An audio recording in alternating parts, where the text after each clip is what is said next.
Hey everyone, this is David. Welcome back behind the velvet rope. Let's just get right into it today because we are joined by the one, the only Miss Brooke Burke. Hi. What is going on? How are you today? Woo! Well, I am in Malibu. You're catching up with me in my home office, and I am on a media day. So I have just been like back to back in this weird Zoom world. I wish you and I were in person, but I'm happy that we get to connect with so many people in this sort of disconnected way, if you will.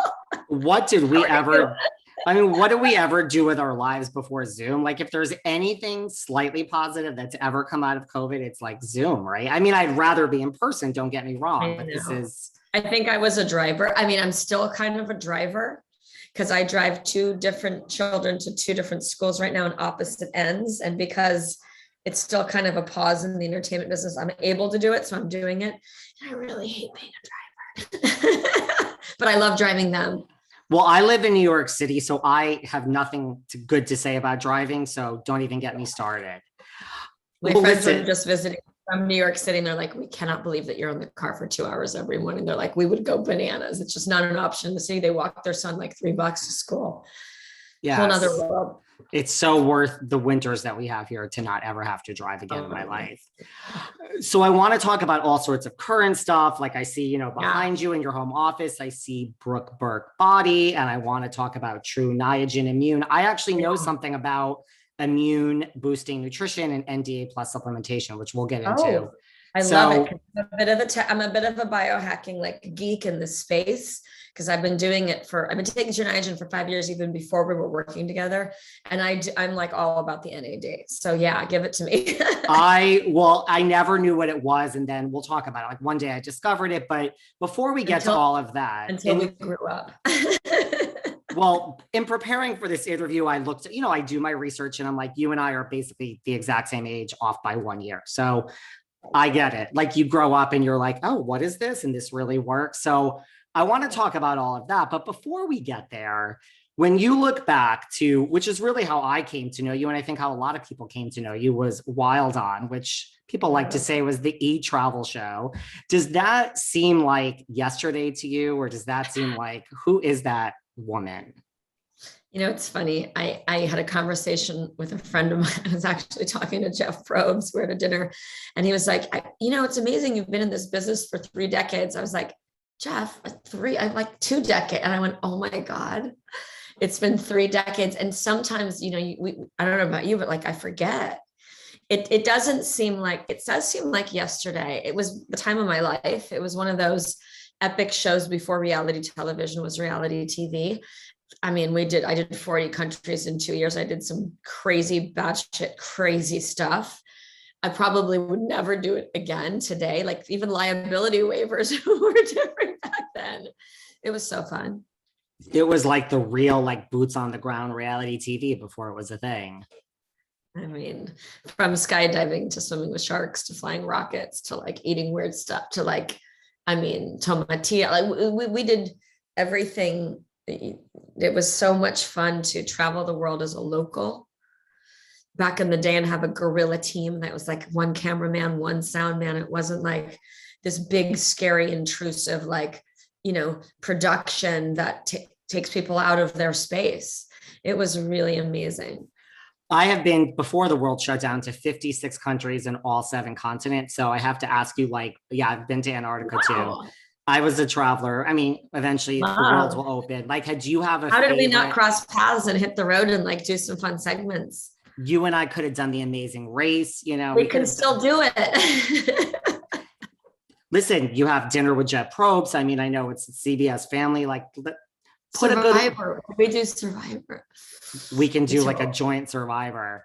Do you have a favorite country that you've been to out of every country? I love St. Bart's. It's one of my favorite places on the planet just because I like that sort of bohemian chic, that, beach vibe, yet you still have all of the charm in the cuisine that the French culture lends. So I really love it there. I have a lot of history there, a lot of family memories, a lot of loving memories there. I think people need to travel though. Like you get educated when you travel the world. And my advice to anyone would be, do it as a local, like don't do it as an American, like leave your, habitual rituals behind and go see the world. I totally agree. Like, in New York, like I just need my martini at like my nice restaurant. But when I travel, like I get like down and dirty. I'm like, let's just experience it. I love that. Yeah. Love that. People who know me don't believe it, but then I'm like, you don't know. Like I will roll up my sleeves and But do you whatever. just travel just because you had a zest for life, just like on your own. Like that's impressive. I threw myself one day when I decided I wanted to travel. I just started in India. I'm like, let me start with like a difficult country and just jump right in. Like after that, I was like, if I can go here on my own. I mean, I went like with a group, but like I didn't know anyone, and it wasn't like 5-star India. Like it was really like the real. I've India. never been to India. I think you would love it. Like a lot of people don't like it, and a lot of people love it. I think being a travel buff, you would absolutely love it. It's on my list. The food, everything. I know. Wow, impressive. So how do you go from hosting Wild On to hosting the classic show, Rockstar INXS? So much fun, that show. I really needed to unpack my bags. Most people don't know I wasn't quite the party girl that you thought. I was pregnant. Then I had my child. I had my first daughter, Naraya, on the road. I had her here, but we went on the road together. So I kind of wore her and traveled with her. And for the first 5 years of her life, and I had my second daughter. So it was time to unpack the bags and chill out a little bit. So I went on to do some other shows at the E! Network, and then Rockstar was my first CBS deal. It's like going to a rock and roll concert, 6 a.m., which was kind of weird because some of them were rolling in through the night before. But, it was celebrating unsigned talent, not making fun of anybody. Like, we went through moments of that and other reality competition shows. It was amazing. And it was sort of, the difference between that show, live to tape, and live was night and day, but it was just so fun to watch people realize their dreams and celebrate them. I really enjoyed that show. We did 2 years and was sad to see it go. Rock and roll, I think, was hard to promote and push, different than like pop. Totally. So awesome though. So awesome.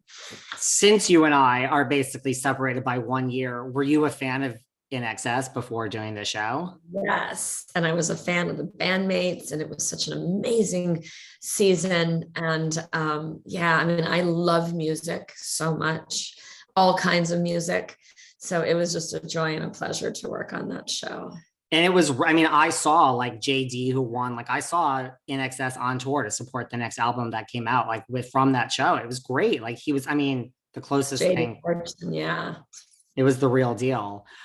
Do you have any favorite current music? Like, do you stay up on current music? I'm pretty bad with current music, so I have to, but do you like? I always create playlists because that's how I teach my classes. And I'm always choreographing new content for BB Body, and then doing like in-person experiences now, finally through breath work and whatnot. I have a really cool rooftop lounge that I teach at in Malibu, sometimes even in my own backyard. So everything's guided by music for me. I just actually did this really cool female empowerment playlist, but I love that new song, I Am Woman. Yeah. I'm obsessed, but I also love old like DJ mixes and old R&B and dance music. And I listen to a lot of jazz. There's a guy named Jimmy Sachs and a trumpet player named Chris Body, who I love. Like when I'm home, I listen to like instrumental and, international music and a lot of jazz.